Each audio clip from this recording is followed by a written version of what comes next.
Представляйте, ребят. Итак, участник под номером 2. Паршатова Екатерина. Аплодисменты Екатерине. А давайте вы сядьте, я сам представлю. Так, вот, не очень. Все, садитесь. Дальше. Азимова Ольга. Выпускница Елабужского государственного педагогического университета. А у наших дальше Веретенников Евгений, студент 4-го курса Национального исследовательского ядерного университета МИФИ. Сухова Светлана, выпускница Российского государственного университета имени Косыгина. А у нас Надежда Паршатова, выпускница финансового университета при правительстве РФ.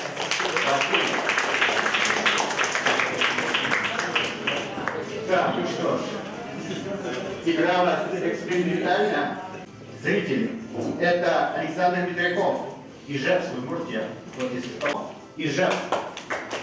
Андрей Соловьев, Ижевск. Георгий Грязев, Ижевск. Елена Никитина Слащева, Ижевск. Елизавета Панфилова, Ижевск. Любовь Пасынкова, Явшурбоя. Максим Блинов, Ижевск. Мария Вечна, Ижевск. Михаил Левов, Ижевск. Татьяна Чернова, Ижевск. И Эвелина Иванова, Явшурбоя. Ну, немножко поправил, наверное. Игра идет до 6 очков. Сегодня, как уже мы говорили, против зрителей играют 2 команды.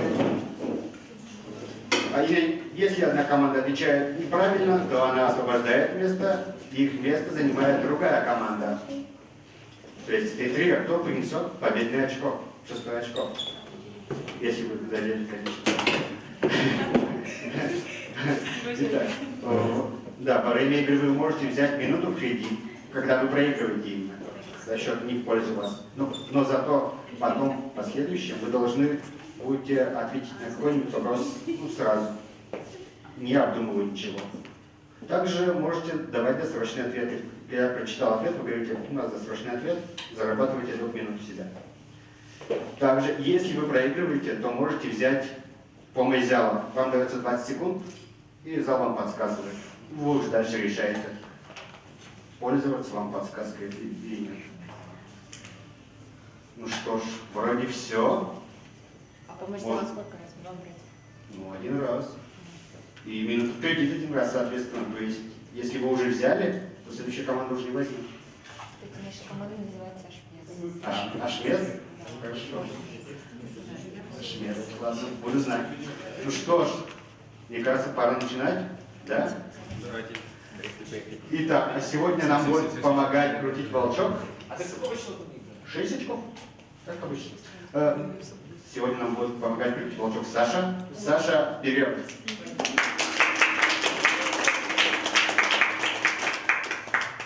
Главное, чтобы не сломался.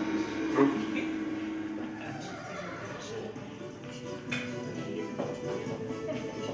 Так. Если досрочно нет, то вверх сразу. О, Андрей Краснов. Андрей Краснов.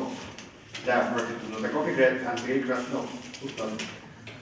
Ага, Андрей Краснов, создатель паблика Башкала. Чего? Ну, это он создатель паблика Башкала. Паблик есть такой Башкала. Ну, если не слышали, то можете потом загуглить, найти. Это просто для информации. Ага. Длинный вопрос, и в библиотеке много читать надо.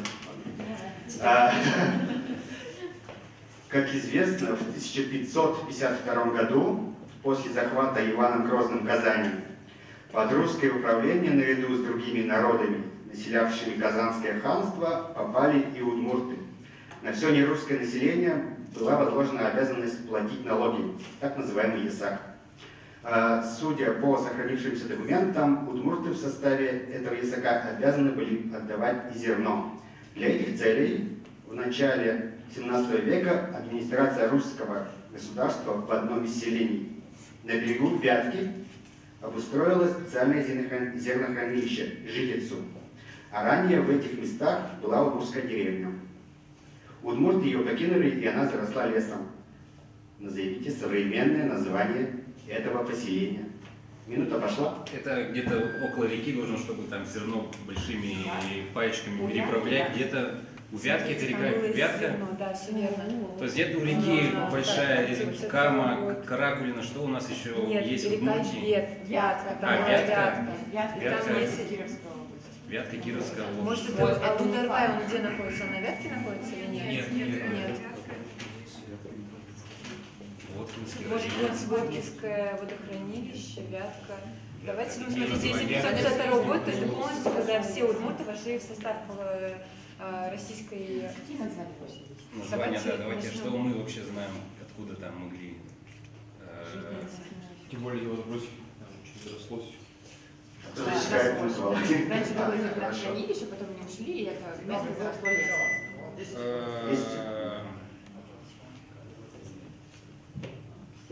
Так, надо говорить что-то, да? Согласись, накидывать идеи. Все, теперь надо, кому-то надо отвечать. Вопрос был. Назовите современное название этого поселения. Кто будет отвечать для начала? Прочитайте еще раз вопрос. Да. Хорошо. Давайте середину хотя бы прочитаем, хорошо? Сначала лучше. Нет. Ну, они должны были записать. Да как они успели записать? Ну, а как нет? Нет, нельзя читать вопрос сначала и до конца. Хорошо. Это важно. Так, зрители, вот есть защитник у нас. Знатоков. А вы, пожалуйста, как известно, в 1552 году, после захвата Иваном Грозным Казани, под русское управление, наряду с другими народами, населявшими Казанское ханство, попали и удмурты. На все нерусское население была возложена обязанность платить налоги, так называемый ясак. Судя по сохранившимся документам, удмурты в составе этого ясака обязаны были отдавать зерно. Для этих целей в одном селении на берегу Вятки обустроили специальное зернохранилище Житицу. Ранее в этих местах была удмуртская деревня. Удмурты ее покинули, и она заросла лесом. Назовите современное название этого поселения. Кто будет отвечать? Так, господин ведущий, отвечать. Итак, отвечать у нас будет Екатерина. Мы считаем, что название Вятские поляны. Хорошо. Так, я же забыл сказать, ребята, что вторая команда может совещаться. Мы с вами. Да? А вы как думаете? Ваш вариант? То есть у вас нет? Ну, вы можете просто сейчас. У вас, то есть, пока нет, да? Как бы вариант. Ладно, хорошо. Деревня называлась Аштарма-Бадья. Была покинута удмуртами из-за военных действий казанских татар с московским государством. Опустевшие земли называли полянками, на которые затем явились славяне. Соответственно, да, на берегу Вятки полянки, Вятские полянки.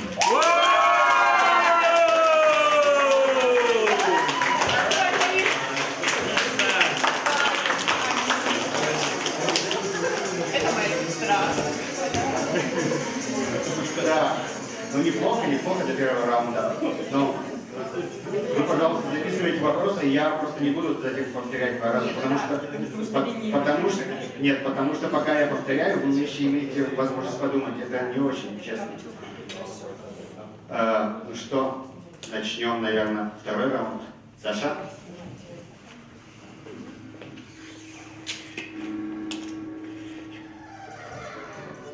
Так, а давайте с капитаном поговорим, да, пока Давайте поговорим. Ну как дела вообще? Ну, дела интересные. В принципе, смотрел эту игру по телевизору, мне интересно было, как это все происходит. В общем, я игру знаю, но ни разу не играл в нее. И меня пригласили, я сразу же согласился. Ну это немножко другая, ну ладно. А как вообще вас выбирали как капитан или назначили просто? Мы коллегиально То назначили. есть у вас демократия все-таки? Нет, коллегиально назначили. То есть полудемократия. Да. Патриархат, назовите своими. Ну в России, понятно. Да. Так, ну что, интересно, Волчек выбирает, конечно. Ну, следующий Андрей Соловьев. Окей. Так, Андрей Соловьев.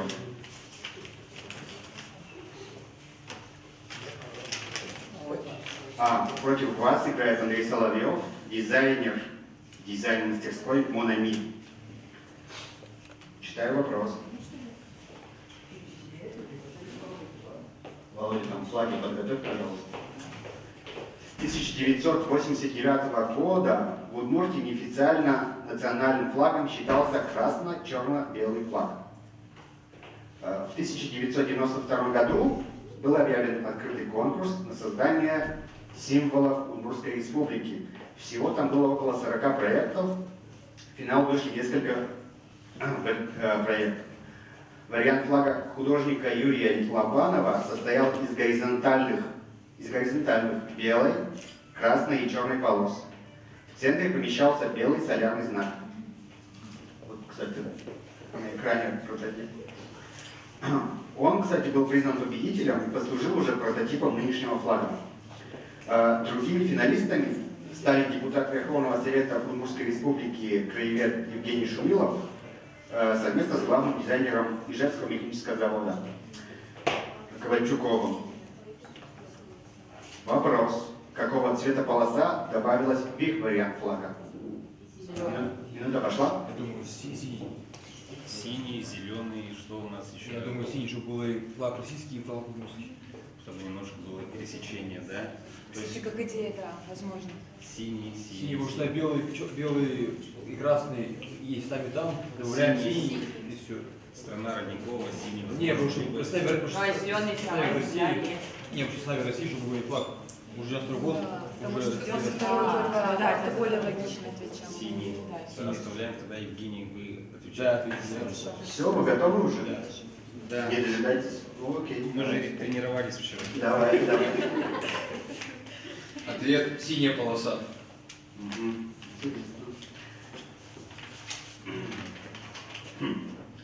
Да, действительно, это синяя полоса.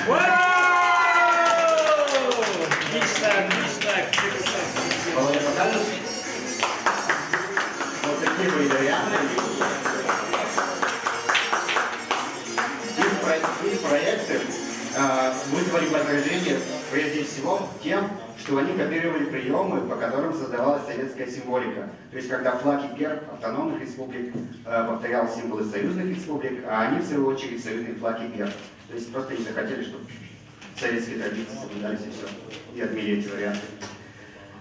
2-0. Да? Ура. Так, сейчас все. Конверт проигравший. Ну что ж, начнем, наверное, третий раунд. Саша, крути.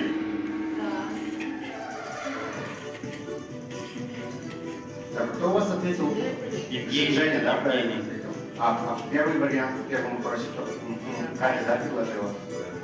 Понятно. Что ж, Александр Митряков, ну ладно, пока еще, давайте, может, с кем-нибудь познакомимся. Евгений, вот вы, да? Да. Правильно ответили, давайте, Да. может, с вами познакомимся. Давайте. Расскажите чуть-чуть прямо себе, минутку. Ну, я с Удмуртии. Все понятно. Всё понятно. Замечательно. Студент пока. Пока, да. Дальше. Ну, сейчас работаю параллельно с учебой. Ага. Там же в ИФИ отделе научных проектов инженером. И дальше думаю подниматься по карьерной лестнице. Понятно. А как вам пришел вообще этот вариант? Так? Вы сразу как-то так предложили? Ну, как бы, один из основных этих цветов красный, белый и синий, как бы, Ну да. черный и все. Согласен, легкий вопрос, да. Итак, против знатоков играет Александр Митряков. Александр Митряков из Ижевска. По специальности Александр археолог. О, хороший вопрос. Короткий. Существует мнение, что Волга должна называться Камой, поскольку в месте слияния Камы Кама является более крупной рекой. Да, поняли? Вот в 1934 году было принято решение, что Кама все-таки должна называться Волгой, то есть большая часть Камы. Волга, то есть называется Волгой. Поняли? Вот. Назовите то, что увидело свет 4 года спустя благодаря этому решению. Минута пошла? То есть Волга, Кама, может быть, какое-то что-то переименовали, что-то название, либо еще. Да, Кама впадает в Волгу, а Ну, Волга это впадает в белый, Каспий. белый, там как раз раскаты такие большие. И через 4 года что-то явило, благодаря вот этому слиянию этих набережных Чины, но они назывались так уже и раньше. Может, какое-то водохранилище какое-нибудь? Камское водохранилище, там, нет, что там? Он археолог, он по-любому что-то копал. В любом случае. Логично, да? Смотрите, поменяли название, решили, что Кама меньше будет называться, ну, маленький отросток. И через 4 года что-то случилось, что явило на свет вот это. Какая-то либо водохранилище, либо электростанция. Может быть. Давайте. КамАЗ. Кто будет отвечать? Так, а можно мы возьмем минуту, нет, помощь зала? Нет, вы пока не проигрываете, вы можете взять только когда Да, ваша мы команда сейчас с этого проигрывает. раунда и начнем. Давайте тогда... Чего? Все, давайте тогда отвечать. У нас будет Евгений. Так, назовите то, что увидела свет 4 года спустя благодаря этому решению. Название КамАЗ. Так, а вторая команда что думает? Интересно.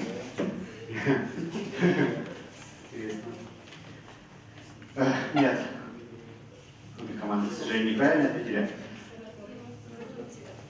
Еще раз вопрос? Нет, а если мы неправильно ответим, мы можем попросить помощи. Нет, вы не можете. В общем, это фильм «Волга-Волга».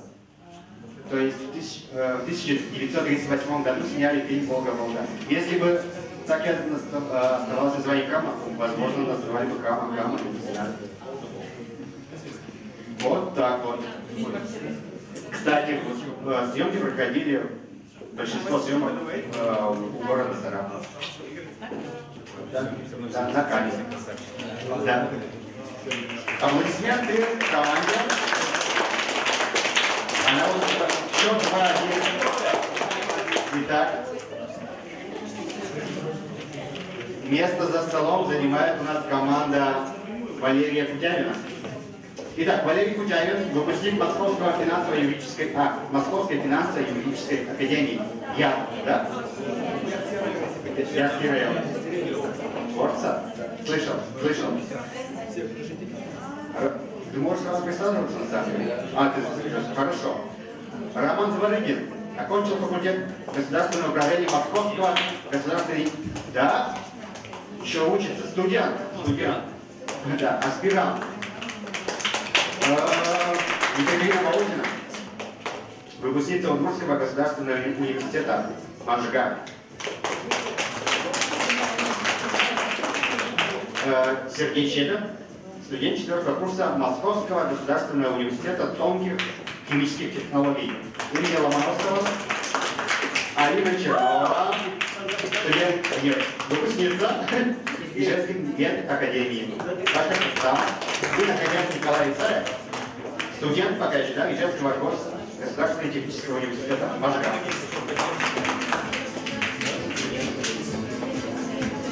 Чего? Уже все. Так, Валерий, давайте с вами поговорим. Вас-то выбирали или...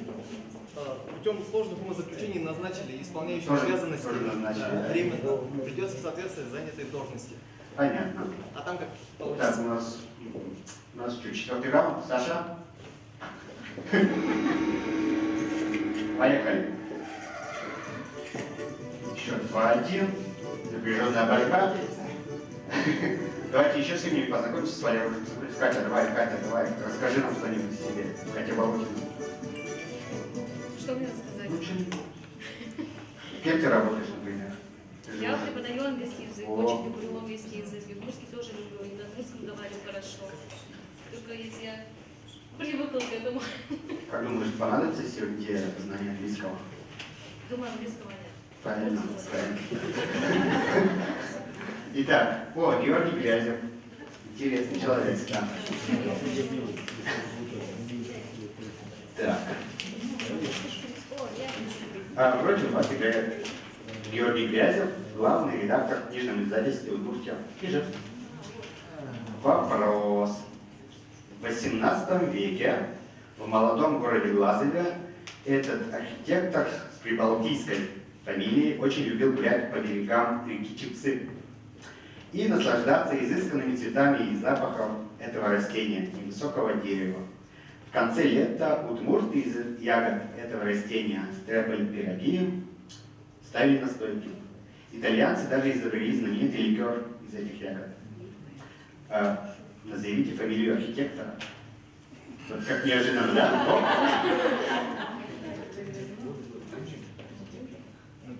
Прибалтийская должна быть фамилия.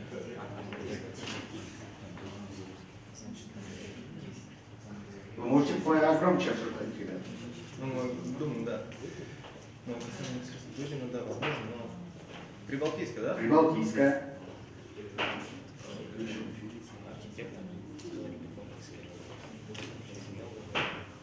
Какая связь с ягодой?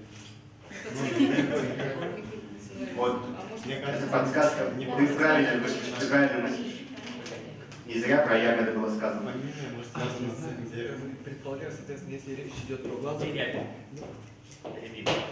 Да, возможно. Но смотри, есть еще один момент. Оставили настойку. Если это речь об итальянцах, предполагаю, что почему именно по набережной Чепцы, это улица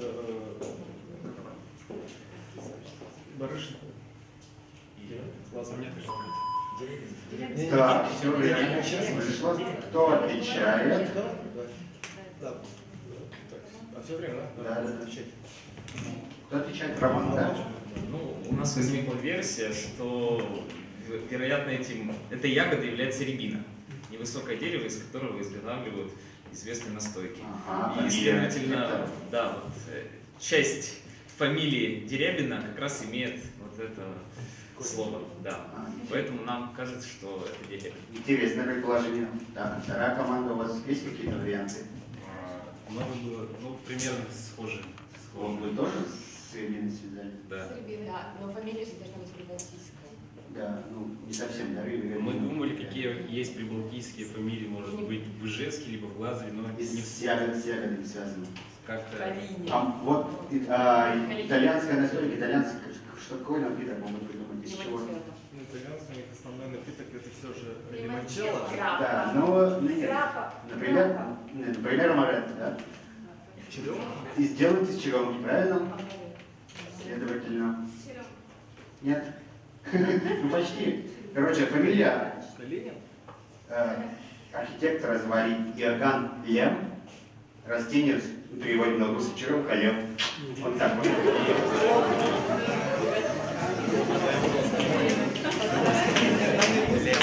Георгий Грязев принес второе очко команде зрителей.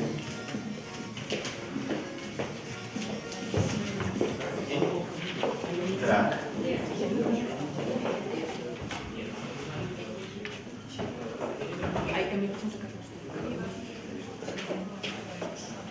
Я же забыл сказать, что сегодня у нас уже есть защитники, так сказать, знатоков и защитники зрителей.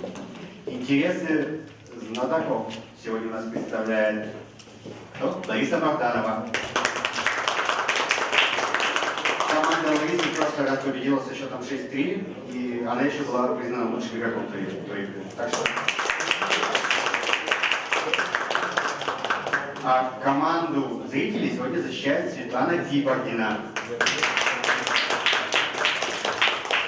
Участник коллектива «Инициатива». Ну что, продолжим. Какой у нас? 5-й раунд. Саша, крути волчок. А с кем мы еще не знакомились? Давайте пойдем вот так. Надя, давай, начинай что-нибудь говорить. Меня зовут Фаршатова Надежда. Закончила юридический факультет. К удмуртской культуре приобщаюсь благодаря своей волшебной сестре Екатерине, за что я ей очень благодарна. И разговариваю на башкирском диалекте удмуртского языка. Вот. Мне очень нравятся эти встречи, надеюсь, что будут очень часто и соответствовать уровню всех игроков. Клево. Так, вот, это Татьяна Чернова. Это поэтесса удмуртская.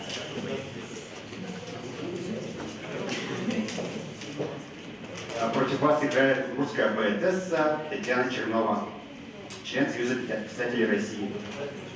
Так, давайте я вам, наверное, все-таки раздам, потому что не все из вас, наверное, знают удмуртский так хорошо. Да. Просто как бы поэтесса, соответственно, должен быть стих, наверное, да? Если логически рассуждать. Давайте я вам раздам, чтобы у вас перед глазами было. Даже 4 варианта я сначала.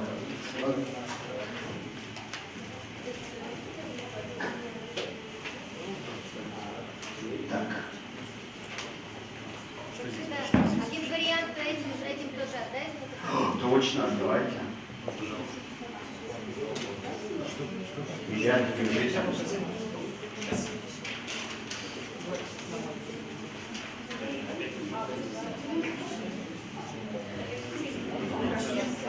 В этом стихотворении описана картина прошлого одной деревни.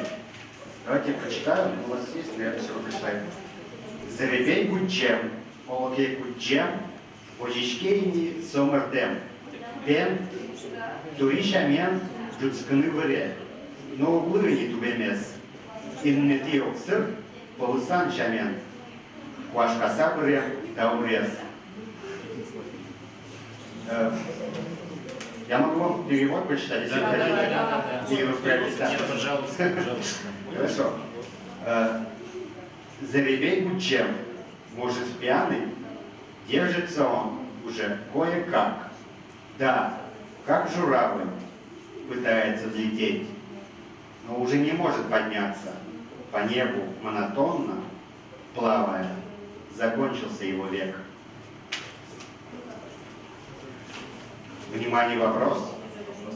Как известно, многие русские слова удмурты вводили в свой лексикон, изменив их произношение.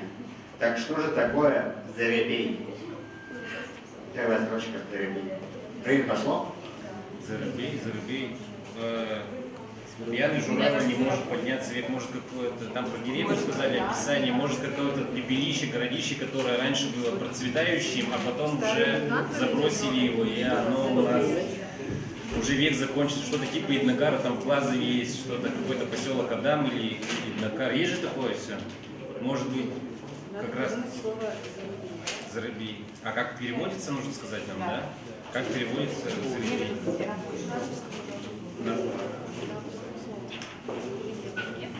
Да, он сказал, что... Это с русского, да. Да, это пришло с русского. Описание какой-то деревни сказали там старое, то есть... Тут делаем деревню, вот делаем слой. И это, скорее всего, как Заребей, заребей, заребей.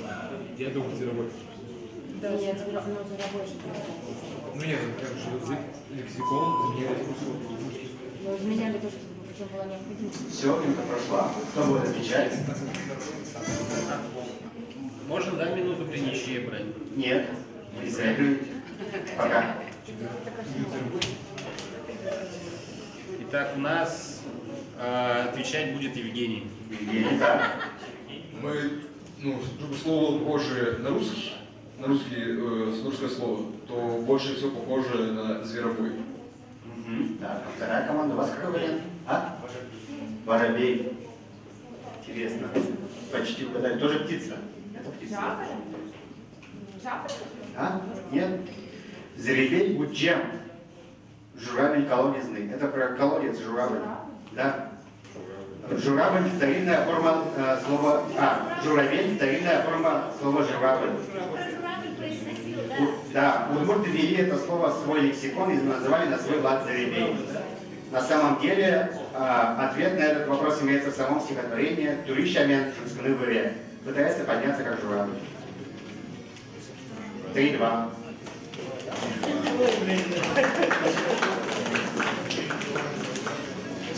Татьяна Чернова зарабатывает 30 очков. В пользу зрителей, Володь. Очень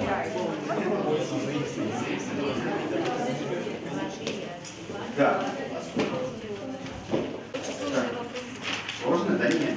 Я думаю, что если слово заимствованное, оно должно иметь, как правило, это однокоренное, а здесь абсолютно все же... Ну, просто тут потому что подсказка в стихотворении, как журавль.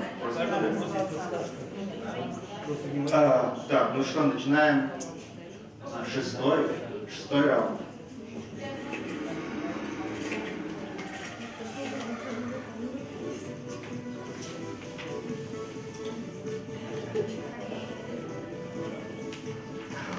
Надо с кем-то познакомиться, ты. Рома, давай, скажи. Ты что-нибудь.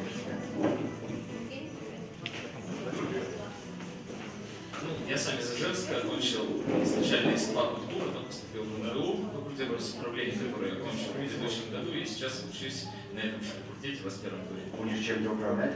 Не знаю, посмотрим. Понятно. Ну, удачи. Так.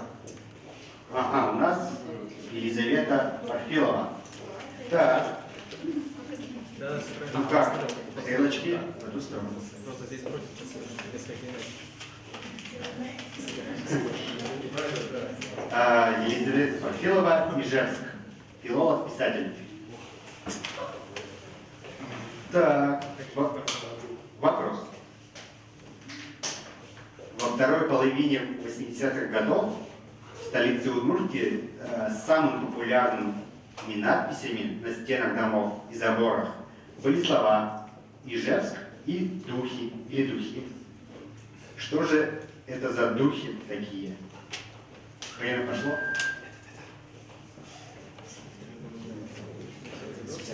Ижевск назывался Устином. С 84 по 87. Ну, на второй половине, да. Какая связь с духом?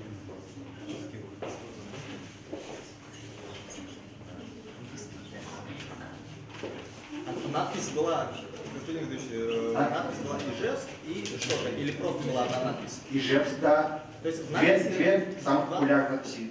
Ижевские духи, да, или духи. На вашем смотрении. То есть на одном было Ижевск, на другом духе? Нет, не на одну, вообще на заборах, на домах, везде. Это разные слова, то есть не целиком предложили. Нет, это разные слова, да. Ижевские духи. Какие версии с Устином? Ижевские возвращения.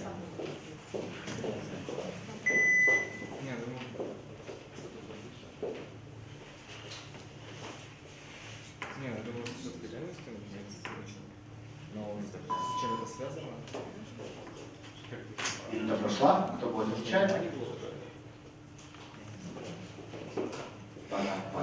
Давайте. У нас нет подсказок?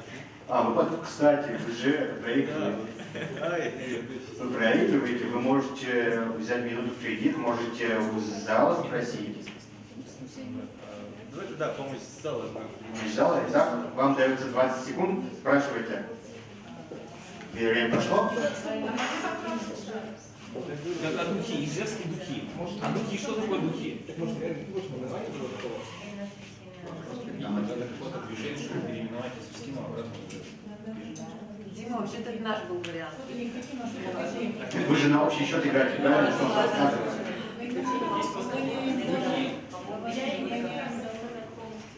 Нет, конечно. Вы вообще не знаете ответ, так что вы не подсказываете. 20 секунд уже прошло, ребят.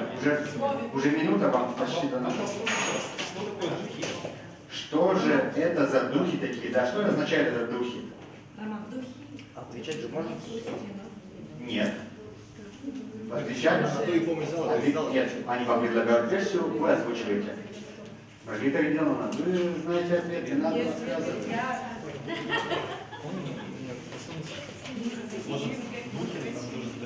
Все, ребята. Окей, хорошо. Второй слово было, считаем, что так, да. Нет, я понял. Одно могу сказать, логика правильная.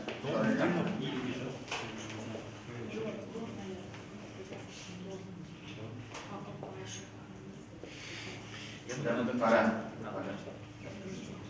Предполагаю, что нам нужно само слово, правильно ответить, что было написано? Что означало? Вот, нет, я к тому, что предполагаю, что все это Устинов, наименование на тот момент города Ижевска, столицы республики. И с чем связаны именно духи, я полагаю, что следующим образом. То есть, что именно значит «Д», не могу сказать. «У» — это Устинов, «Х» тоже могу сказать. Долой Устинов, хочу Ижевск. Серьезно? Как? Долой Устинов, хочу Ижевск. Вот получается вот. Так, а ваш вариант? Да. Вы подсказали такой вариант? Вы подсказали. Ну, я не знаю расшифровка. Мы совместно поняли, что это как-то с Устиновым связано, но по буквам мы не пытались расшифровать. А кто предложил сейчас вариант? Типа, головы? Это я знаю. Просто сразу. По-моему, спонтанно это выпалил. И ты услышала подсказку? Нет, она просто посмотрела, что здесь у нас же логично как. Это так. Да, я тут написал просто по буквам аббревиатуру, и мы... Да, действительно, долой Устинов, хотим Ижевск.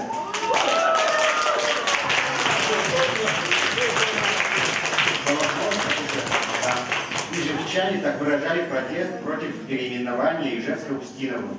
Люди выходили на митинги, которые тут же разгоняла милиция, демонстративно прикалывали к одежде значки с надписью Ижевск. Вот так вот. Да, браво.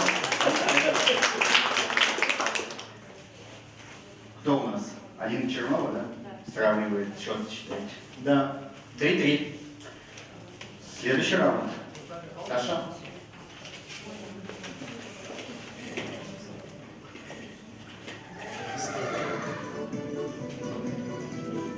Алина, может, ты расскажешь что-нибудь про себя? Я стесняюсь. Да не надо. Что рассказать о себе? Я недавно в Москве, где-то год, приехала сюда по приказу родителей. По распределению. Да, просто не было вариантов, родители переехали сюда, и я сюда приехала. Приехала из Ижевска, а вообще... То есть семья у вас тоже демократия, да? Да. Вообще у нас очень интересная удмуртская семья. У нас мама удмуртка из Башкирии, а папа удмурт из Татарстана. Мы получились то, что мы удмурты из Удмуртии, если так можно считать. Какой в семье разговариваете?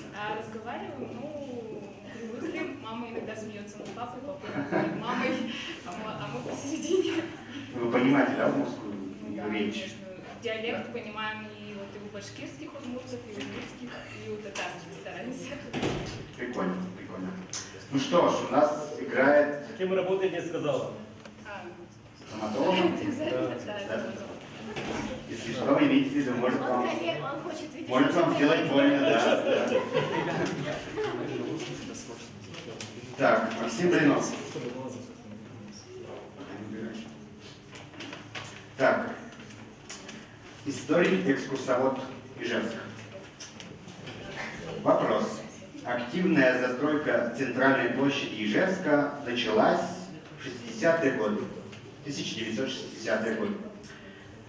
Кстати, проект экспланады, уступами спускавшийся от площади к пруду, за 150 лет до этого предвосхитил Семен Дудин, первый архитектор Ижевска.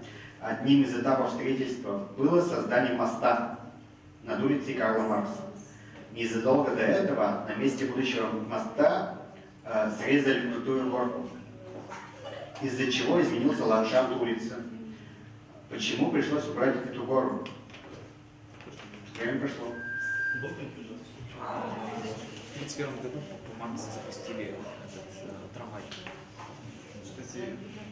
Да, трамвайный путь запустили в 1931 году. С этими делами. Возможно, там может быть срезано пришло, чтобы ровно было. Пути, чтобы ровно было. Может быть, с этим связано. Следующий, можно нам повторить, пожалуйста, еще не серьезно, связь срезали именно в связи с чем? Было озвучено в вопросе? Да, почему пришлось убрать эту гору? Нет, да, а изначально, то есть в вопросе что? Можно повторить, пока мы думаем? Просто нужно понимать, именно срезали во время, вас когда? То есть 60-х срезали? Нет, несколько заранее. Несколько заранее. Есть еще версии. Я думаю, да, что срезать именно в связи с тем, что пустили трамвайные пути. Нет, это позднее было. Колокол 70-е годы построил. Ну тогда разумно, что запустили трамвай, поэтому срезали. Мне кажется, не задолго до этого, но на момент порядка 10 лет. Так, кто у нас отвечает? Можно еще раз прочитать вопрос? Почему пришлось убрать эту гору? Хорошо. Активная застройка центральной площади Ижевска началась в 1960-е годы. Проект экспланады, уступами спускавшийся от площади к пруду, за 150 лет до этого предвосхитил Симон Дудин, первый архитектор Ижевска. Вот отсюда самое главное начинается. Одним из этапов строительства было создание моста над улицей Карла Маркса. Незадолго до этого на месте будущего моста срезали крутую гору, из-за чего изменился ландшафт улицы. Почему пришлось убрать эту гору? Давайте отвечайте. Да, город срезали, чтобы ландшафт был так срезали и... Ребята, уже пора. Да, в общем, у нас версия, которую поддерживает капитан, связана с тем, что 30 лет, за 30 лет до 60-х годов начали строить как раз по Карлу Марксу первый трамвайный путь, который, возможно, потребовал некого уравнения вот этого ландшафта для того, чтобы можно было проложить рельсы. А что, не мог? Трамвай не мог скоро ехать? Ну там слишком... Нет, мы не знаем, сколько там количество мест из было. Не, ну судя по тому, что если уровень эспланады учитывать, то уровень довольно высокий был, и маловероятно, что в зимнюю погоду мог подняться там трамвай. Не мог подняться? Ну, предполагаем. Или наоборот, слишком крутой спуск был возможен слишком. Может быть, там чемпионат был или проходил? Погодите, Нет, чемпионат или трамвай? Что проложили трамвайные пути, для трамвайных путей необходимо было именно определенный угол, то есть который не позволял эта гора преодолеть. Поэтому ее срезали. Так, а вторая команда у вас есть вариант? Да, у нас отвечает Оля. Ой, не Оля, извиняюсь. Оля. У нас хватает вариантов ответа с трамвайными путями, потому что, чтобы линии проложить, нужно срезать только что рельсы проложить. Давайте заменим вариант на Марельную гору, они же все равно. То есть суть в том, что трамвай не мог проехать, да, у вас? Так, сейчас, наверное, надо будет подготовиться защитникам. Вопрос еще раз. Почему пришлось убрать эту гору? Ну, была необходимость для проложить трамвайных путей. Все хорошо, да. Скажи, что трамвай там уже ходил. Да, ты правильно говоришь, что трамваи уже ходили. С 31-го года? 1035, ну да, 35. Просто речь зашла, что незадолго до этого не было сказано когда. Мы полагаем, что на тот момент 30 лет это небольшой срок, и незадолго до этого это разумные временные рамки на тот момент. Но до этого уже ходили, вы же понимаете? Об этом-то речи не было, в том-то и дело. Мы озвучили свою версию, что в 1931 году запустили трамваи, это, на наш взгляд, незадолго до этого. Если бы речь была бы изначально в вопросе, что на тот момент там трамвайные пути были, мы бы это, соответственно, учитывали. Вы же сами говорили, вы же сказали, что он сказал, что он даже предположил правильно, что в 30-х годах примерно уже ходили трамваи. Вот он говорит, что именно в связи с тем, что трамваи ходили, там проложили пути, но для того, чтобы их проложить, эту гору пришлось срезать. Вот такой вот ответ. Да, ну либо трудности какие-то возникли. Суть такова, что уже в 60-е годы потом это срезали сначала ходили. Нет, срезали незадолго до 60-х, я поэтому просил повторить вопрос. Да, незадолго, но опять, смотря для кого незадолго, миллениум кому-то тоже ничего не стоит. Незадолго, ладно, возможно, надо сказать, за несколько лет, но все-таки 30 лет, окей. Ну, 30 лет, смотря что динозаврам 30 лет. Почему срезали? Потому что трамваи вы правильно связали, потому что трамваям не хватало тормозной мощности. И они резко неслись с крутой горы, поэтому пришлось... Ну вот, о чем и шла речь, что угол слишком высокий для трамвая. Технически это невозможно, в связи с этим связана гора. Давайте защитника спросим. Ну, в основном правильно, я считаю, да. Светлана, как вы считаете? Я считаю, что такие Правда? Ну да.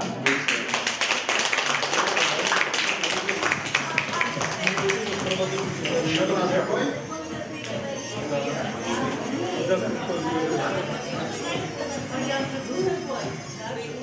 Валера, когда ты же не говорил, что ты подъемный, Да. Я здесь спорю, я сказал. Руки Волчок. Умники давай.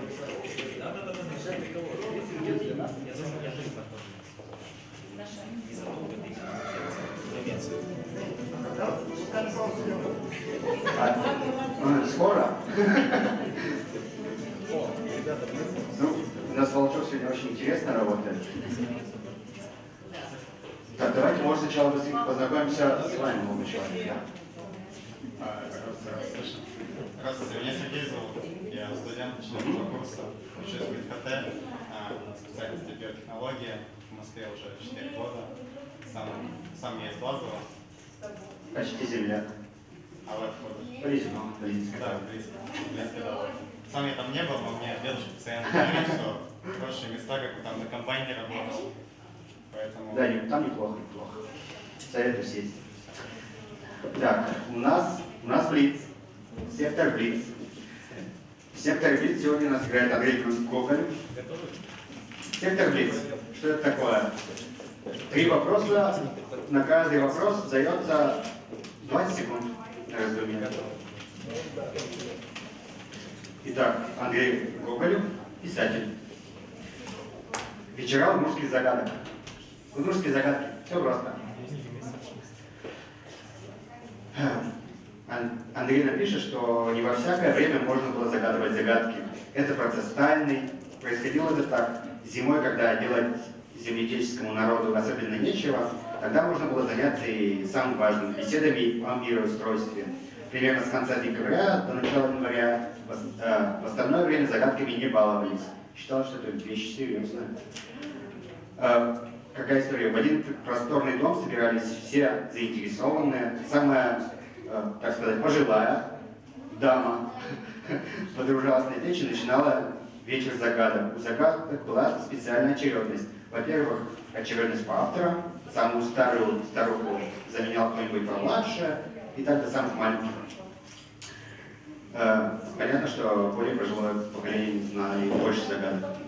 Во-вторых, очередность по пространству. Сначала загадки загадывались о том, что находится внутри человека, дальше о том, что на человеке, дальше пространство идет в сторону двора, а потом скотина, животные, дальше идет уже лес, реки, потом явления природы и так далее. И уже только после этого уже сначала они все загадывались старые загадки, и потом шел уже процесс придумывания новых загадок. Это просто процесс. А теперь, внимание, первая загадка. Естественно, мы перевели уже на русский. 30 молотчиков молотят, один переворачивает сноп. 20 секунд.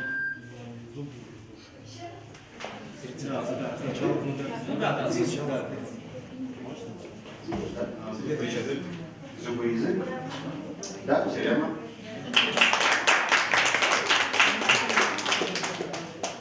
Вторая загадка. В бездонной золотой бочке полно мяса. 20 секунд прошли.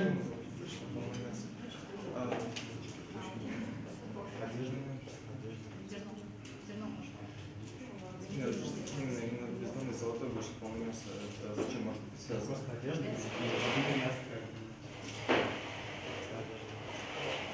В целом, да, но опять же, не зря речь шла о последовательности, да, Сергеевич? То, что изначально, что было внутри, мы ответили, сейчас снаружи. Одежда. Золотая бочка. Вторая команда, есть вариант? Вы думаете, что это решен?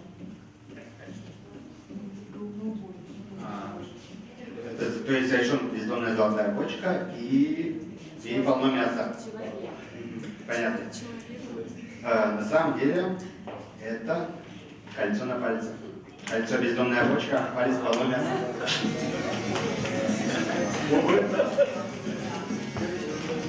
Андрей Гоголь приносит очко зрителям. Но вы же не отгадали, я бы 3 вам отгадал. Если мы ее отгадаем, Нет, надо все 3 отгадать.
Чтение ходит.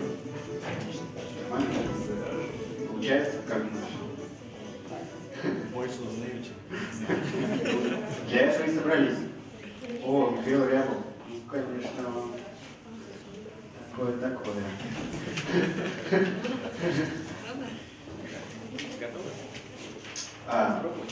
Михаил Рябов.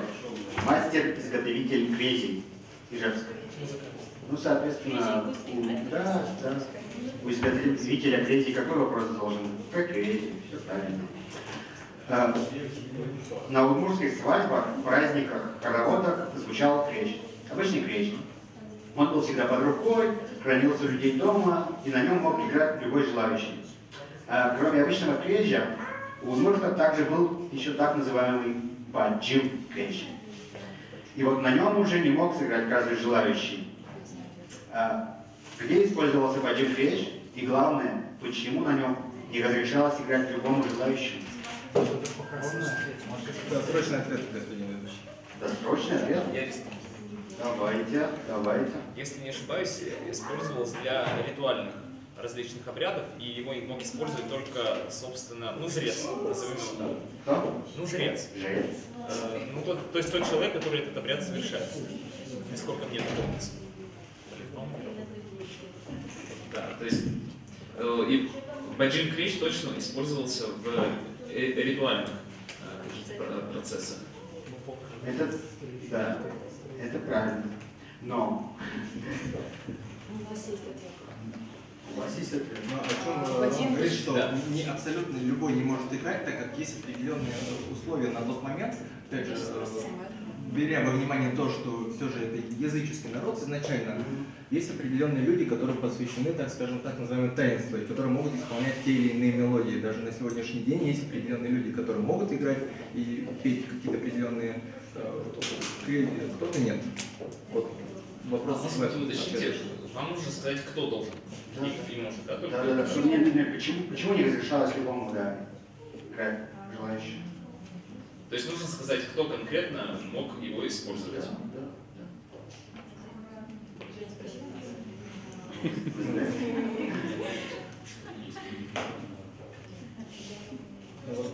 Не озвучу, в принципе. Там же дополнительные минуты еще.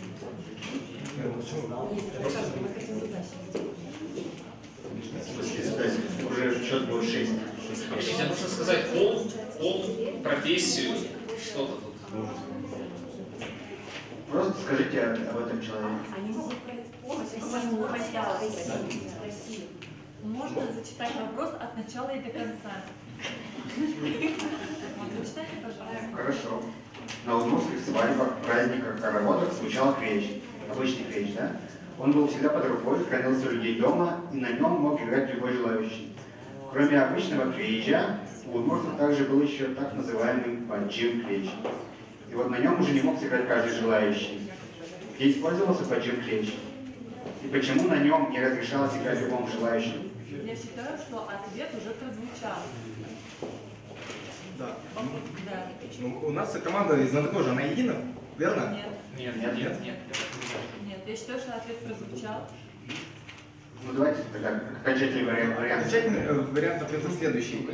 Как уже озвучил Роман, следующим образом происходит, что играет на этом инструменте определенный человек в связи с тем, что используется он в ритуальных целях, а как я уже озвучил, для язычества это довольно весомая и очень важная, так скажем, часть своей жизни. И кто не может играть, чтобы, не дай бог, во-первых, не спутать саму мелодию, которая в себе имеет определенный, очень глубокий, значимый смысл, и, соответственно, чтобы никак не навредить, чем сам, то есть сделать хуже, если испортить мелодию саму.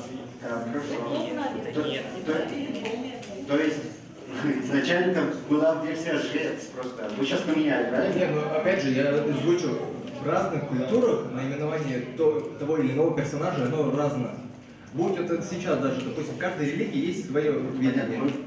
Вот я говорю, язычество, жрец. А у вас какой вариант? То, что баджим крещ отличается обычно тем, что у него попало в молнию, и поэтому только посвященный может на нем играть.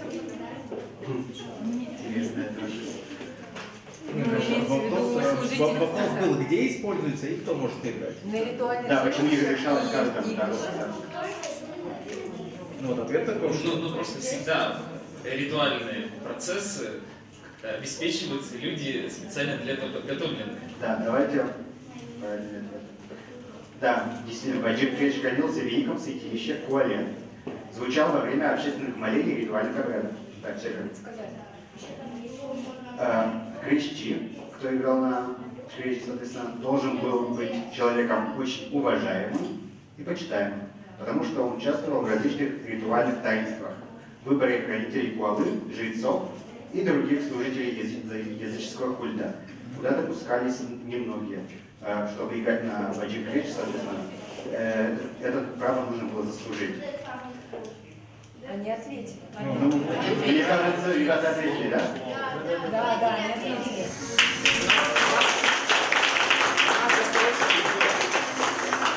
Ну, просто у вас изначально был вариант жрец, поэтому... Есть один момент, что нужно учитывать, что может, допустим, если не... Если вы берете досрочный ответ, нужно вам четко сразу давать его, а вы еще разгоняли, не знаю, в течение скольких минут. Ну, поэтому... Нет, но изначально был один момент. Изначально он ответил следующим образом, что определенный посвященный человек... Он ответил сначала жрец. Сначала можно я мысль изложу? Роман ответил следующим образом, что это используется инструмент в ритуальных целях и может играть на нем посвященный человек. Вы переспросили, посвященный человек, он предположил жрец, то есть не зная наименования конкретно этого... Изначально жрец был, Рома же был изначально жрец. Ввиду незнания, соответственно, удмуртского языка, я полагаю, что он предположил именно так. Знание крещи он понять не имел, поэтому в данном случае мы считаем, что вопрос был отвечен досрочно, и мы полагаем, что минуту мы заслужили. Нет, мне кажется, все-таки минута, ну блин, в этом случае давать. Надо было... Нет, мы должны были вернуть минуту. Мы не можем. Нет. Защиту знатоков. А вы не взял? Вам не взял, конечно, не знатоков. Вы должны зрителей защищать. Потому что крещи — это любой человек, который на крещи играет. Праздничный крещ, хоть это Владимир крещ, хоть это маленький крещ, большой крещ. Поэтому это не ответ крещи. Нет. Посвященный человек играет. 5-5.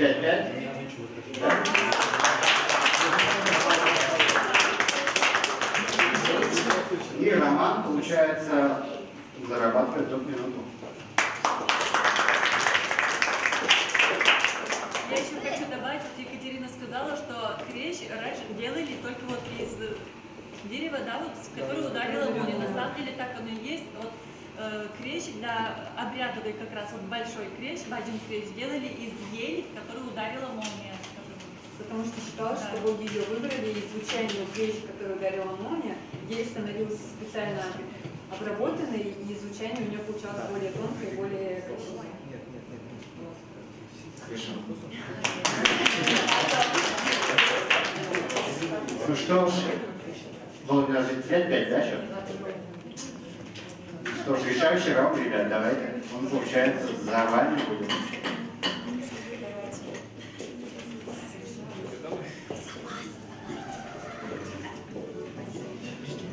Здесь может быть рассказывать, еще 2 минуты просто обсуждаем и все. А можно сейчас 3 минуты взять? Конечно. Любой праздник вам.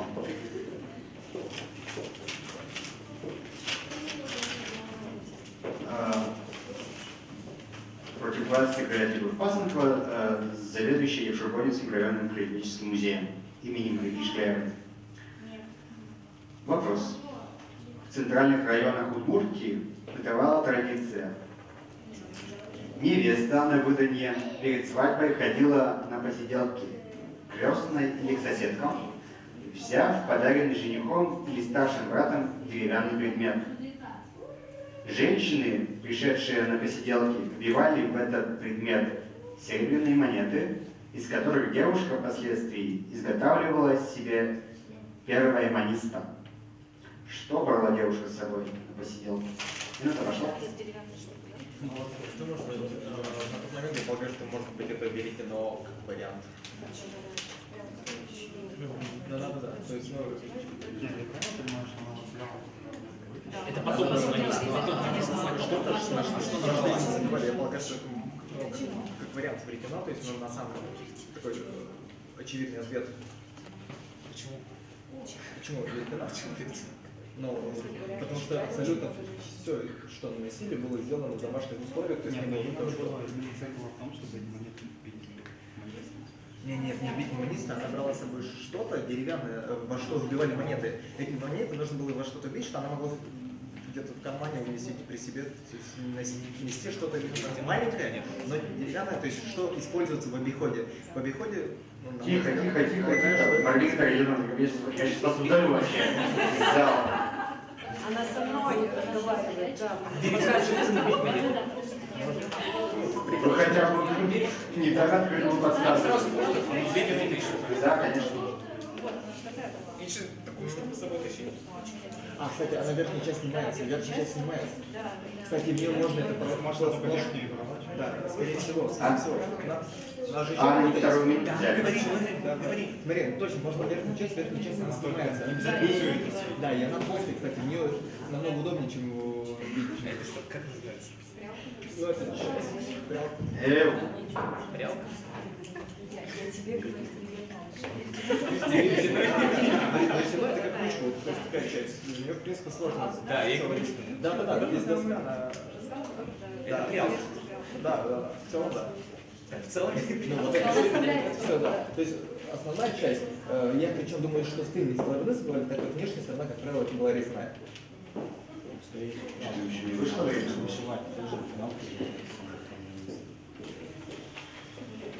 Не, именно я думаю, да, точно. Да. Что считаешь? Я думаю, что... Она слишком большую с собой. Нет, она не большая. Еще минута дойдет. Уже это вторая заканчивается. Это наша. Да, давайте так. Кто будет отвечать? Отвечать буду я. Мы решили следующим образом, что все же на тот момент девушки много очень пряли, и вся абсолютно одежда была домашнего произведения, так скажем, и использовали для этого всего прялки. Нужно учитывать, что монеты нужно вбивать во что-то деревянное. Мы решили, что, к сожалению, не можем озвучить именно само наименование, но именно вот в верхней части прялки, это плоская доска шириной от 20 до 25 сантиметров, высотой 30, она брала именно ее, и монеты забивали именно на тыльную часть стороны, потому что внешняя сторона, как правило, была резная. Ну, вы предмет вы назвали? Прялка. Да, то есть ваш вариант.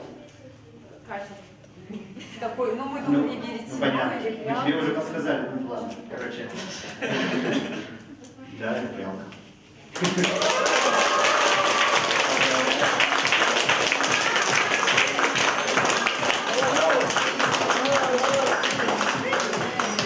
Итак, решающее очко в команде знатоков принесла команда Дмитрия Болтисева. А вы врете? Я Валерий Кутявин зовут. А, да, точно. Валерий Кутявин. Так, поаплодируем. Валерий Кутявин. Роман Лаврин. Екатерина Болтисева. Сергей Чехов. Алина Чернова и Николай Саев.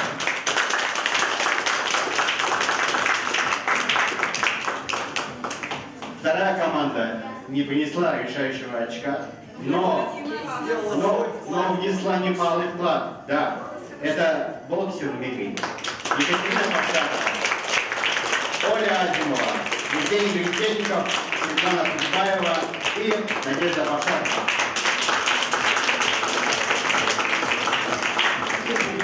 Да, ну что, пришло время, наверное, определять лучшего знатока.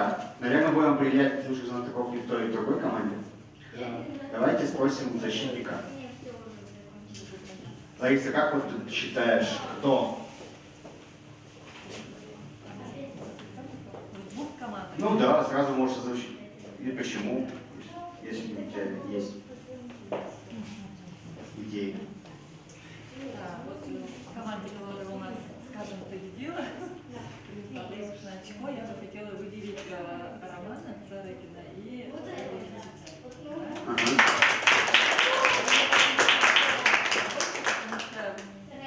очень такие развернутые ответы, много предложений. Вот Екатерина молодец, выучила в последний момент, я очень боялась, что будет неправильный ответ. Сразу Да, переведено. да. Даже вот подавать идеи, варианты, это очень сложно. Да, думаешь, что вот сейчас время идет, прям пошло, вдруг неправильный вариант, и этот вариант может раскрутиться, и он может прозвучать. Вот надо быть уверенным тоже в своем варианте. Ну, молодец, я не знаю, Роман или Валерий. А в первой команде, можно я скажу, а потом уже, да? А в первой команде я бы выделила тоже двух человек, я не знаю, потом уже все выскажут, и уже мы Да, конечно. посвящаемся, я решу. Решать буду я. А в первой команде я бы выделила Екатерину Пашатову. Вот видно, что человек знает про обряды много. Даже не двоих, а троих я бы выделила. Хорошие идеи подавала и Евгений Веретенников. Да. Видно, что человек интересуется тематикой. И, конечно, капитана Дмитрия Волксева. Он подает команды, ведет нить, и у него всегда есть вариант. Можно от какого варианта оттолкнуться, да, танцевать.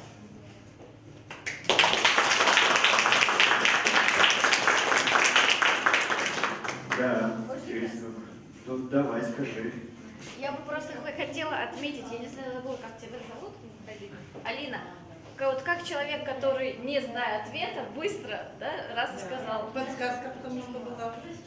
Подсказка. На самом деле, до сих пор в жестке есть надпись, вот это жест в духе, это современные начали тоже, да, ребята рисовать. И вот я начала, я тоже, кстати, шла по набережной, думала, что это означает, вот именно, там было написано и духи, еще они пишут дыши через букву И, и вот тоже всегда думала, что это такое, и вот сейчас только мне в голову пришло, что это может быть аббревиатура. Да, но это просто на основе практики.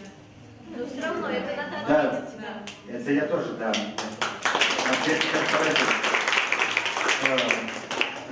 Это очень сложный выбор, действительно. Прям хоть волчок тоже не крути, выбирай. Да. Евгений может будет высказываться еще, кому как кто понравился из знатоков. Ну, да, конечно. Ну, в первой команде кого я хожу, кто принес решающую очко. Ну, естественно, капитан там, да, руководил мощно, он всегда объективно так развернуто все объяснял. Мне понравилось. Рома тоже довольно-таки неплохие ответы выдавал. Но ответ вот духи меня тоже как бы поразил. Тут надо было действительно догадаться, и очень для меня, например, это было нелегко духи расшифровать. Если ты не знаешь, вообще никак не догадаешься. А тут вообще... Да, тут хоп, и пришла идея. Тоже ты человек, получается. А можно я скажу? Да, давай. Я бы, если честно, дал бы приз игроку своей команды Екатерине, но нужно учитывать тот факт, что победное, то есть финальное очко заработала все-таки Элька. Давайте мы скажем, что нам очень понравилось те ответы, которые давал Рома, потому что он давал развернутые ответы. И большое почтение и уважение от нас к капитану, потому что когда команда начинала опрокидываться и задавали уточняющие вопросы, капитан начинал выворачиваться и что-то переспрашивать, пытался тянуть время. Да, это очень круто, наш капитан также делает, спасибо тебе огромное.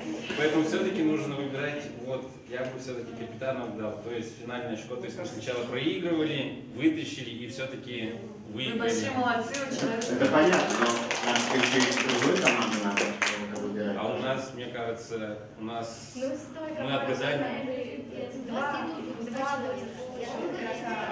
Екатерина и я вот Роман предлагаю. Номинирую, да.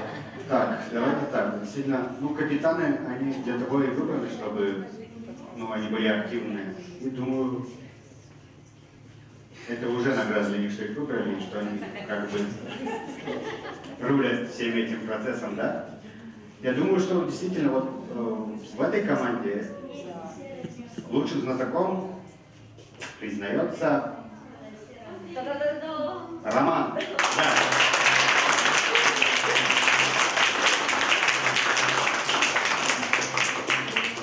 Володя, у нас есть приз? Есть. А? Есть приз. Даже у нас есть приз. Ребята, вот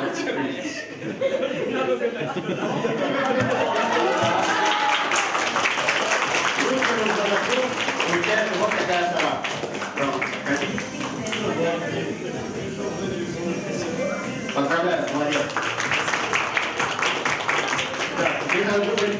сидит же человек из второй команды.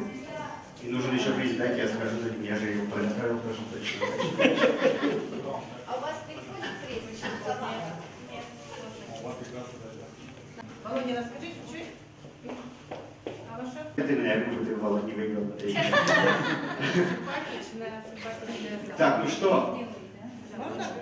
Второй команде, наверное, поменьше чуть-чуть. Куколка вот. Ну, потому что все-таки эта команда решающая, что, да, принесла. Так, кого? У тебя какие были варианты, Лариса? Катя? Три было варианта. Дмитрий как капитан, он, да, правильно сказал, что капитаны очень умеют, тянули время. Да. Екатерина Даже это как не тянуло, вот так, да. Я думаю, что понятно, кому поставить кукол.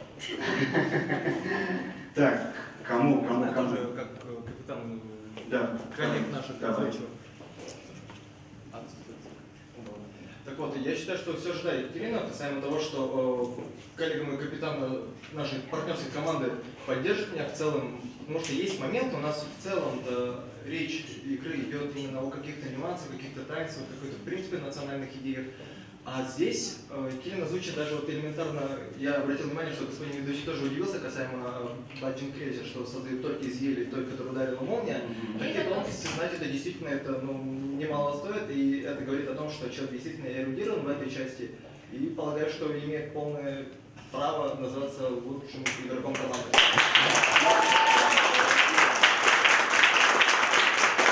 Ну что?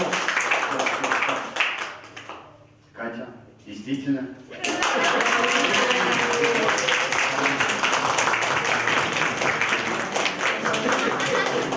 Покажи на камеру кукол. Сделано в Лидийском районе. Вот это. Она дика, ты можешь нарисовать что-нибудь там. Так, лучших игроков определили, да? Да.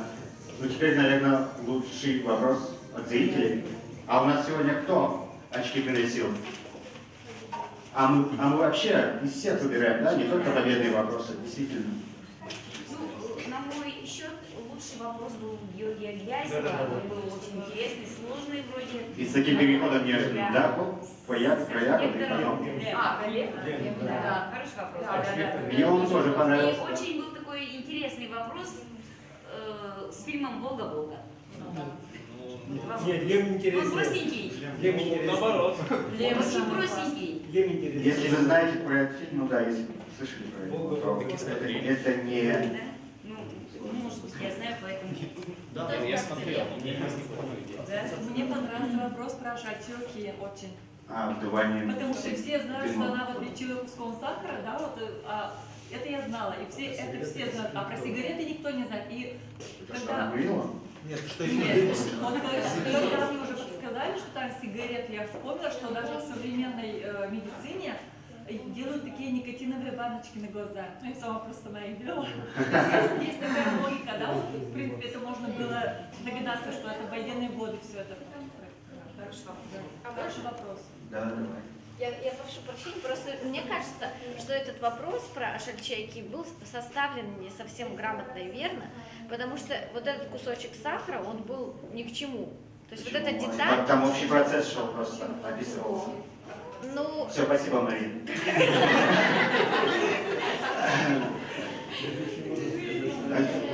Получается, что? А вы как считаете, если Я считаю, что да, касаемо вопроса именно Саши Чевыки, это очень интересно, потому что действительно, но вот касаемо сахара, действительно, это известный факт, но то, что она говорила, всем было известно, но она это использовала в целях медицинских, а не во вред здоровью, это довольно оригинально. И я считаю, что это тоже очень интересный, очень грамотный вопрос в плане того, что нужно этот момент было тоже запомнить. Просто так его из книги, из энциклопедии не возьмешь. Это именно основываясь на истории. Так, а у нас чей вопрос? Слащевый, да? Так, вторая команда, как вы считаете? Я лично согласен. С чем? С сигаретами. Сигаретами? Черным ящиком? Но мы не курим, вам не рекомендуем. Просто, да, про Лев был интересный вопрос. Просто уже Георгий Грязев, по-моему, в прошлый раз взял, да, Володь? Белых взяла. Так это раз опять черный ящик получается? Так и сделать, что вопросы именно с каким-то глубоким смыслом, каким-то моментом, таким, ну, действительно он не очевиден, что его не взять абсолютно отовсюду. У нас призов не хватит. Его можно, да, действительно сделать. Потому что, ну, остальные моменты, то есть тот же архитектор Лем, его можно где-то в энциклопедии это вычитать. Это действительно имеет смысл от того, что это исторически... Нет, просто именно, да, это история. А вот касаемо Ашельчуки, это обряд, где он нигде в энциклопедии он не описан, и это действительно, зная только историю изнутри, то есть зная какие-то обычаи местные, в таком формате, это вопрос действительно очень интересный в этом плане, что зная только сам этот вопрос, не изучая какую-то литературу научную, можно отдать на него ответ. Я считаю так. Хорошо, все, решаем. Я в свое время так надезинфицировался, что... Лучшим вопросом, лучшим зрителем сегодня признается два человека. Георгий Вязев и Екатерина Слащева. Елена Слащева, да? Извините. И им будет еще какой-нибудь приз. Все. Книга, да, им будет вручена книга. Хорошая Хотя книга. Георгий Грязев их сам выпускает. Книга Георгия Грязева передает. Нормально, нормально. А давайте я просто поеду в отпуск, и я ему какой-нибудь... Ну, Володя сам поедет. Впечатление общее мы уже рассказали, да? В общем. А все потихонечку, да, выскажутся? Давайте. Давайте. Да. Пожелания какие-то, да? Понравилась, не понравилась игра. Критику мы воспринимаем вообще без проблем, да, да. Над вопросами мы спорили очень долго, у нас до последнего момента они не были не согласованы некоторые, поэтому это, да, непросто. Я участвовала вообще первый раз. Мне было очень волнительно, на самом деле. Было интересно. Я думаю, что какой-то адреналин я получила от игры и очень многое узнала. Очень многое узнала. Круто. Большое спасибо за организацию, приглашение на мероприятие. Я много раз смотрел, что ты когда, по-моему, с 12 года. Что? Ближе микрофон. С 12 по 16 год, мне кажется, я все выпуски смотрел. То есть довольно много играл. Пару раз еще в школьном формате, после этого не удавалось. А вот в таком формате, довольно серьезном, во всех смыслах, даже с волчком, почти оригинальным, было очень интересно участвовать. И вопросы на самом деле были очень интересные, но некоторые действительно были трудные, которые вот, рядовому человеку, конечно. Надо понимать, что их еще собирать очень сложно. Да. Вот. А так, спасибо большое. Спасибо. И команде большое спасибо. Я много сегодня уже говорил, но да ладно. Очень рад, что удалось поиграть в такую игру в плане того, что именно тематика своя, удмуртская стилистика, ко всему общему, и наименование в том числе немаловажно, что на удмуртском языке. Я предлагаю один момент внести корректировку во всю нашу игру. Это календарь расписаний сразу составить заблаговременно, как во взрослой игре, чтобы было тоже количество общее, то есть и как можно чаще, по возможности. Конечно, но вопрос, игру, да, касаемо вопросов, да. Проблема вопросов нужно собрать еще раз. Да просто потому что, да, именно вопросы только в целом. А так, очень классная идея, я очень рад. И спасибо большое организаторам. Я, в отличие от других, к сожалению, не расписывала. Я даже не представляла, что я иду. Вот, а спасибо большое организаторам, которые собрали нас, которые очень ответственно к этому всему отнеслись. Мне все очень понравилось. Спасибо большое. Микрофон вообще не слышно. Ближе микрофон держите. Снова повтори, я вообще ничего не слышу. Да не будем уже заставлять повторять. Спасибо всем большое. Было очень приятно провести с вами со всеми время. Сергей. Микрофон ближе. Мне все понравилось, всем спасибо. Единственное, я бы хотел, чтобы ведущий был пожестче. Не давал командам возможность прям обсуждать по 3 минуты, по 4. Ну, это еще экспериментальный формат, потому что две команды. Опыта наберется, потом не успеешь, чтобы сесть даже не на ответ. Так что спасибо огромное ведущему, мне понравилось такое провели. Спасибо, спасибо. Большое спасибо организаторам, мне все очень сильно понравилось. И мне это первый опыт участия в этой игре. И хотелось бы, чтобы мы встречались как можно чаще, знакомились друг с другом и узнавали своих земляков в Москве. Вторая команда будет радоваться?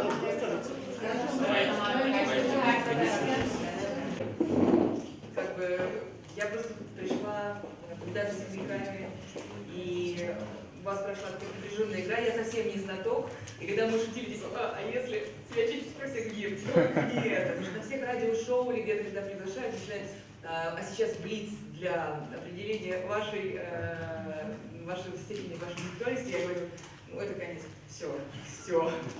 Потому что не спрашивают ничего сложного. Вот, и поэтому я сейчас буду делать то, что умею я. Я поздравляю вас с игрой сегодняшней, надеюсь, вам прошло интересно. Вот, я на своем месте как музыкант, то есть сыграю для вас 5 песен, не много, потому что я понимаю, что больше такое интеллектуальное, я как развлечение много времени занимаюсь. И я подбирала песни из периода, в том числе, которые я писала много лет назад в Ижевске, и одна из них песня «Верь мне».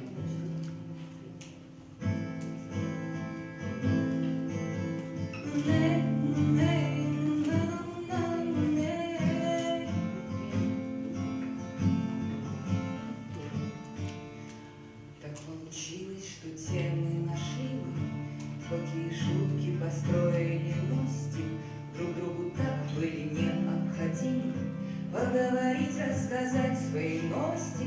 Необходимо вдвойне и терпение было взаимное и не нападение, а вот теперь уже поздно с тобой жить, ведь мы друзья и не больше. Верь мне, я твой покой, только говори со мной, просто не замечай в моих теплых глазах печаль. Верь мне, я твой покой, только говори со мной, ведь мне важнее боль и любовь, в твоих темных глазах любовь, пусть не моя, но это роль, в твоих темных глазах любовь. А у тебя появилось свое, мы под одеялом теплые водоемы. Ты говоришь, мы смотрели, мы были, мы в Париж в апреле решили свое размытое, я понимаю, куда-то мы вдвоем не попадаем, но я же слушаю, я улыбаюсь, чтоб разделить твою радость. Верь мне, я твой покой, только говори со мной, просто не замечай в моих теплых глазах печаль. Я твой покой, только говори со мной, ведь мне важнее боль и любовь, в твоих теплых глазах любовь, пусть не моя, но это роль, в твоих темных глазах любовь.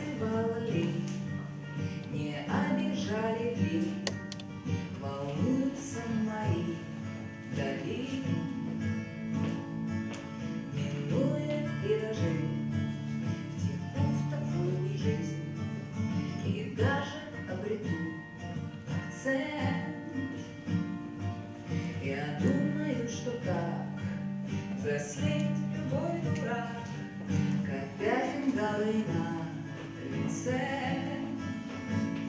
Но у меня внутри уже совсем другие миры, уже совсем другие миры, уже совсем другие миры. Давай, давай, давай, давай, давай, давай, давай, делай печальное лицо и проклинай меня за все, что между нами развалилось.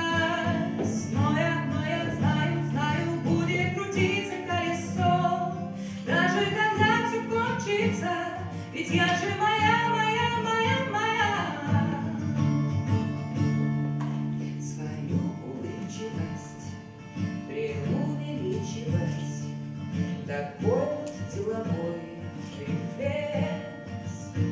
А джинсы рваные и лица мы пьяные, отправиться домой лежать. Мне страшно и смешно, я нервничаю, но зачем об этом говорить? Терпи мою вину, глотай свою слюну. Мне нравится тебя бесить. Будь у меня внутри уже совсем другие миры, уже совсем другие миры, уже совсем другие миры. Давай, давай, давай, давай, давай, давай, давай, делай печальное лицо и проклинай меня за все, что между нами развалилось.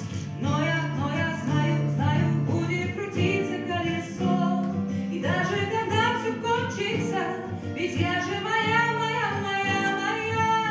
Давай, давай, думай, думай, все, что угодно про меня, словом свободным рань меня. Выбери самое больное, но я давно, давно крайне недосягаема. Я разберусь с собой сама, ведь я же моя, моя, моя, моя, моя, моя, моя, моя, моя, моя, моя, моя.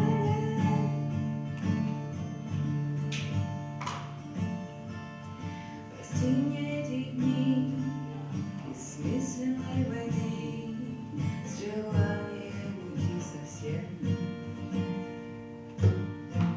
Мне все равно куда, в какие города, подальше бы от этих стен, дальше бы от этих стен.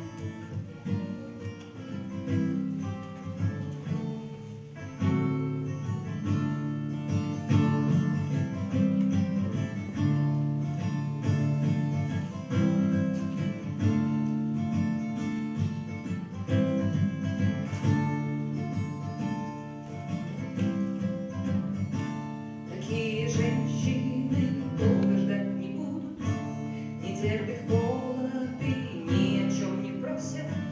Такие женщины держат спину прямо и не цепляются за самообман.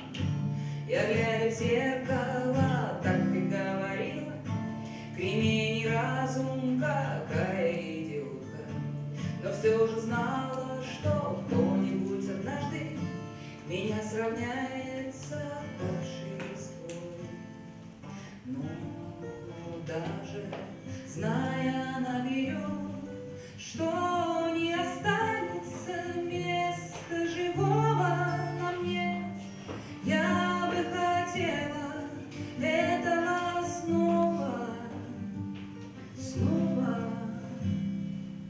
Бог с тобой, равноценность не важна, ведь моя любовь — это не твоя вина.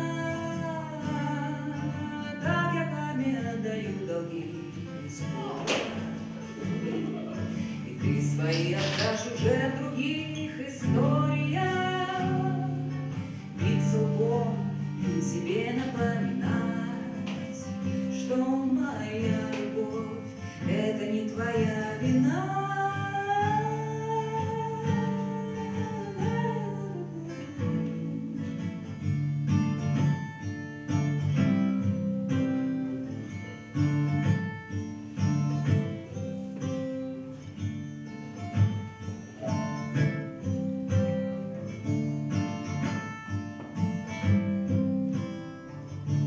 Мое бессилие платье серых ворох, ищу фитиль в безобидных разговорах, ищу горячие трепетные вены в твоей крови, если что-то от меня.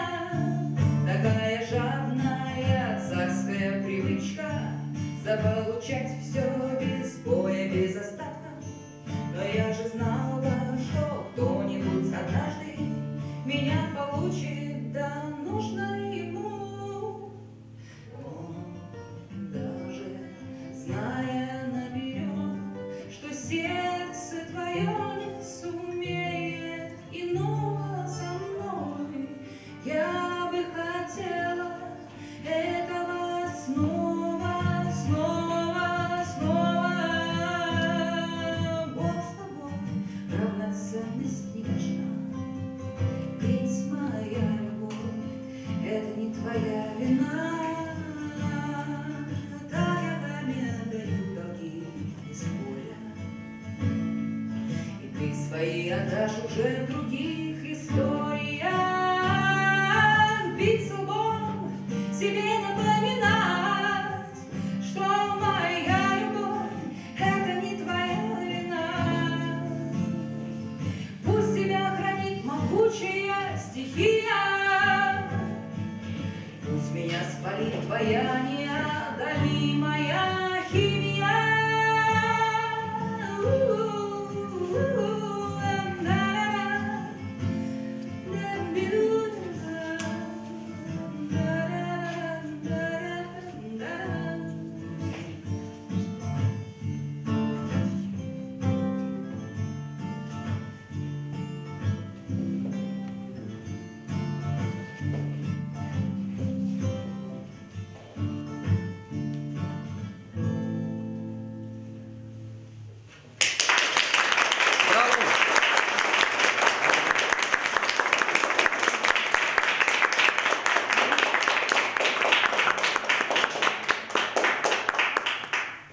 Сейчас еще одна песня с реалиями непонятными никому, кроме того, кто живет в Ижевске.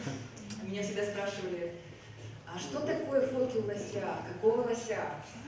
Но здесь никому не надо объяснять, что за лось, что за фотки у лося.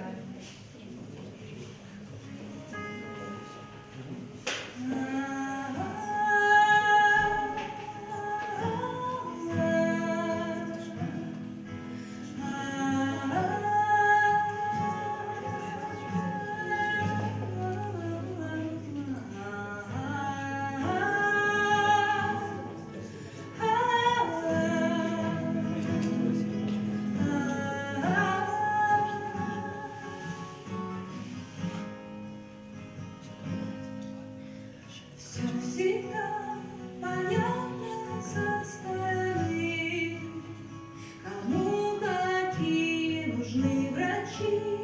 Чужая жизнь как кино, где всем пора разойтись давно.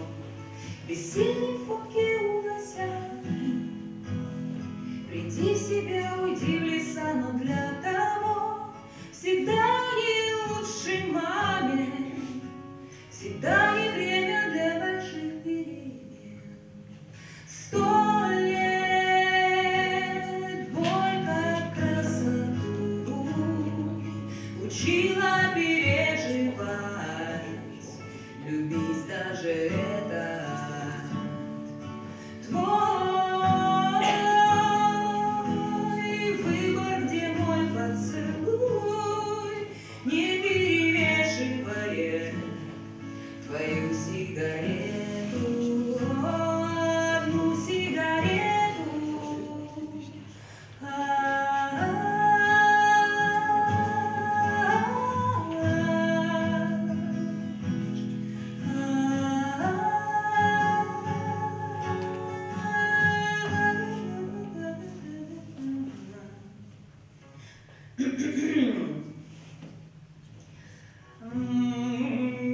Чудо, но вряд ли ради кого свой курс изменит корабль твой. Пусть я тут шторм или лед, ему не важно, он прет и прет. Пока торчат, как рычаги, твои моральные долги, я пока справляюсь с волей волны, командую со дна остывшей ванны.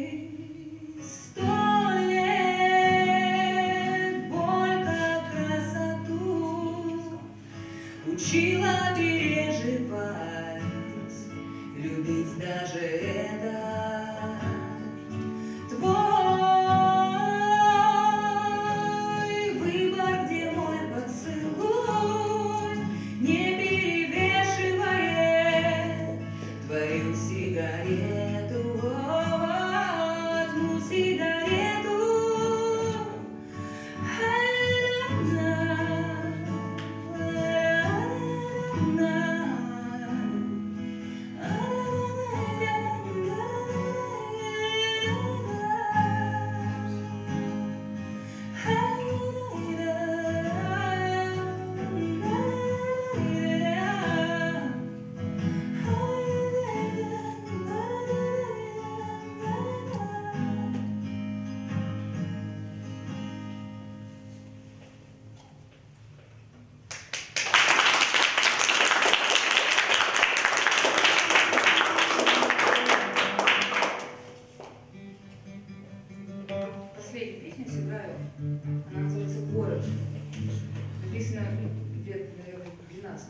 Ижевске я еще жила.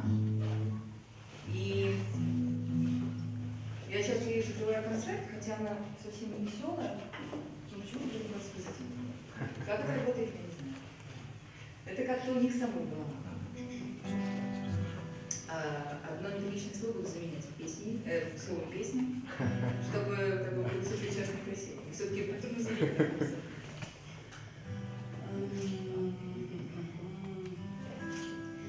Песня про город, в котором больше не встретить тебя. Сворачивать горы с 8 до 5, спасаясь нещадной работой, а после в старых местах появляться, но так и не встретить тебя. Наш общий парфюм, не жалея, на шею срываться бы, как у кого-то, а после видеть во сне на плече у подруги, как в прошлой весне я ловлю твои руки. Если решишься, давай поскорей, может быть, в мае там куча дней, я начинаю ждать. Ты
все дразнит и дразнит мою близорукую память, стопа меня тянет туда, где не встретит тебя.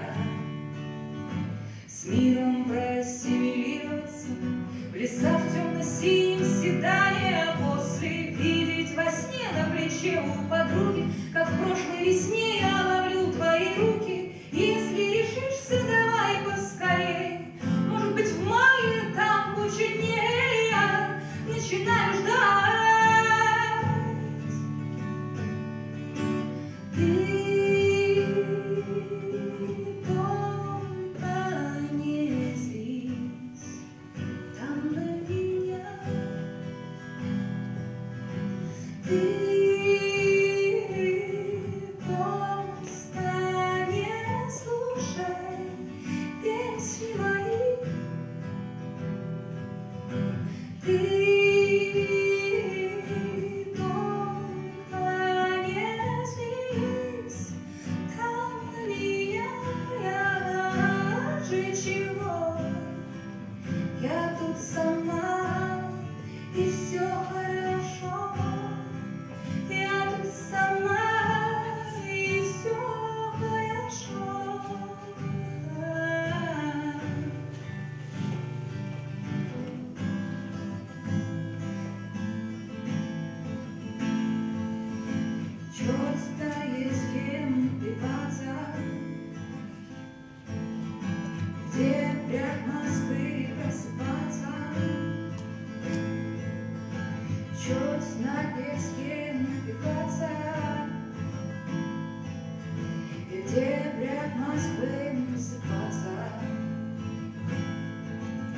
Снова про город, в котором